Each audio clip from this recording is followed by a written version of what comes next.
যারা আপনাকে প্রমোট করে যে ব্ল্যাক কালো টাকাকে সাদা করার সুযোগ করে দেওয়ার জন্য, আপনি নিশ্চয়ই জানেন তাদের পকেট ভর্তি কালো টাকা। এই পরিস্থিতির মধ্যেও যারা অপরাধ করছেন তাদেরও কি কোনো ধরনের শাস্তি ভবিষ্যতে হবে বলে আপনি মনে করছেন? না। কেন হবে না? একটা কথা আছে, when money talks nobody checks grammar. টাকা দিয়ে তো বাংলাদেশ ইতিহাসে তো সব কিছু হয়ে যায়।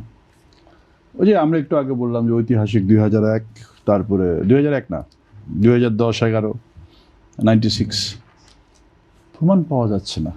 আচ্ছা, সবার মুখে মুখে নাম, কই আপনার পত্রিকায় তো নাম দেখি না। আপনিও জানেন নাম, আপনি তো ছাপান নাই। এটা তো আমাদের নৈতিকতার অভাব।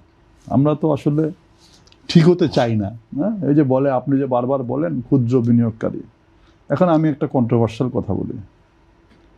এই ক্ষুদ্র বিনিয়োগকারীরা যখন ওই সব সোকল্ড ক্যাপিটাল মার্কেটের যারা গর্ডন গেকো ছিল তাদের কথায় যখন শেয়ার কিনেছিল, এই ক্ষুদ্র বিনিয়োগকারীদের মাথায় কি কেউ বন্দুক ধরেছিল নাকি তারা লোভ করে করেছিল? লোভ করেছিল। ওই জন্যই বললেন লিটারেসির অভাব। পদ্মা সেতু, মেট্রো রেল এবং এলিভেটেড এক্সপ্রেসওয়ে নির্মাণের গর্বিত অংশীদার বসুন্ধরা সিমেন্ট। আপনিও করেছেন, আমিও করেছি, সবাই করেছি। এখন আমরা ওনাদের দিকে আঙ্গুল না তুলি, কারণ ওনারা তো আমাদেরকে জোর করে শেয়ারটা কিনতে বলেন না। তবে হ্যাঁ, উনি যেটা বললেন, top tear asset managers and brokers আছে, আপনার শেয়ারের দাম যখন বেড়ে গেছে ওই ক্লায়েন্টকে বিক্রি করতে দেওয়া হয় নাই।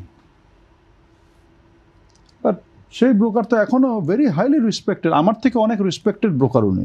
কিন্তু উনি কী ব্যবসা করে, উনি কী করে? আমার brokerage is on the verge of bankruptcy. মানে আমি ধরেন আজকে 4-5 বছরে কোনো উন্নতি নাই, মানে বেতন বাড়ে না, মানে একটা যায় যায় অবস্থা। লাইসেন্স বিক্রি করার লোক খুঁজতেছে, লাইসেন্সের দামও পড়ে গেছে। বাট দ্য পয়েন্ট ইজ, ক্ষুদ্র বিনিয়োগকারীরা ওনাদের কি ভরসা করে?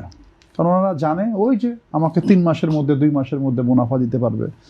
লং টার্ম প্ল্যানিং যাতে আমাদের ক্যাপিটাল মার্কেটে করে না, যার কারণে উনি বললেন যে আমাদের ফরেন ইনভেস্টমেন্ট কমে গেছে। একটা হলো যে ডলারের সাথে আমাদের কারেকশন, আরেকটা হলো যে জানে যে এখানে সবাই শর্ট টার্ম ইনভেস্টমেন্ট করে। ইন্ডেক্সটা, আমাদের ইন্ডেক্সটা দেখে মনে হয় কি আমরা যে ইকেজি করতে গেছি হাসপাতালে, মানে এই এত ছটফট করে। তো এখন আপনার এইটাকে আপনি স্টেবিলাইজ করবেন মার্কেট। আরেকটা জিনিস যেটা আমি, সরকারের একটা বড় ব্যর্থতা, এই আপনার এই যে মিনিস্ট্রি অফ প্ল্যানিং বলেন বা আপনার যে ইকোনমিক ইস্যুস যারা সিদ্ধান্ত নেয়, ওরা কিন্তু ক্যাপিটাল মার্কেটকে কোনো সময় ইনক্লুড করে না ওদের মাস্টার প্ল্যানের মধ্যে, যে ক্যাপিটাল মার্কেট থেকে আমি কীভাবে কী করতে পারবো। এই যে কিছুদিন আগে রিয়েল এস্টেটে আপনি কালো টাকা ঢুকায় আপনি এটা রিয়েল এস্টেটের দাম আকাশ ছোঁয়া করে দিলেন। এরপরে আসেন আপনি একবার ক্যাপিটাল মার্কেটে দিয়েছিলেন, লাভ তো হয়নি, বরং সব মার্কেটে 12টা বাজছে। তো এগুলো কাদের সাথে কথা বললে করেন? এবং যারা আপনাকে প্রমোট করে যে ব্ল্যাক কালো টাকাকে সাদা করার সুযোগ করে দেওয়ার জন্য, আপনি নিশ্চয়ই জানেন তাদের পকেট ভর্তি কালো টাকা।